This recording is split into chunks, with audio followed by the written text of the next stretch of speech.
back, forward, straight lines. So what we can actually do is we can recognise these patterns through this smart floor, and we can then escalate that to carers or family members to say, person X may be distressed, you might want to call in with them, there might be something wrong.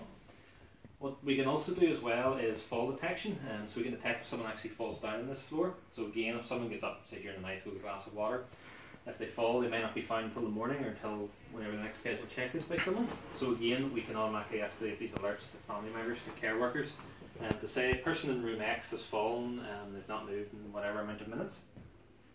The big problem behind this is cost. So for these 2 rooms alone, this was £25,000. So obviously we're dealing with elderly, we're dealing with care homes, they can't sort of afford these sort of prices. So what we come up with in Chic is, if you see that small purple sensor in the ceiling tile, so that's a thermal sensor, that's actually what you're looking at here, that's just the raw output from the camera. So you can see it's quite low resolution, that's been done on purpose, so this is just to try and increase privacy. If this is installed in people's bedrooms and bathrooms, we can get all the information we require from this. We can get agitation detection, we can do fall detection. So for example, if you see body shape here, it's quite a uniform sort of circle shape. If someone falls though, we end up getting this, it almost looks like a stickman figure. You can make out there's actually a person's body shape there a lot more easily. So that's how we do fall detection. So just again, we can send it to carers, we can send it to family members to say the person's fallen, they've not moved or whatever. One of the latest things we're looking at this is actually what these lines on the floor are for. So we're actually performing gait detection, so that's what this video is showing. So you can see we can detect a person and we can follow their path throughout a room. What we can do with this is we can measure the speed they walk at. This is a very good indicator for overall health. It's a good indicator if people's rehabilitation exercises are working. Normally these are done in a clinical setting, so it's someone walking over 3-4 metre distance and they're just timed by a clinician.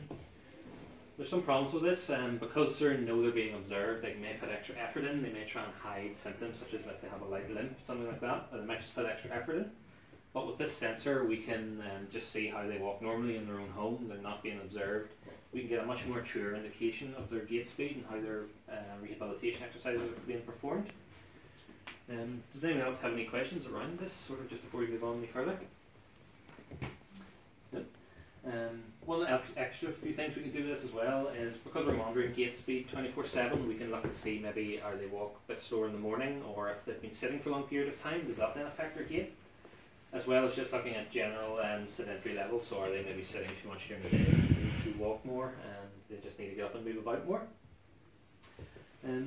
One of the solutions, or one of the ideas we've come up behind this is, because these systems normally require an expert to fit and set up, we've come up with what we call a smart home in a box. So it's just an effort to try and make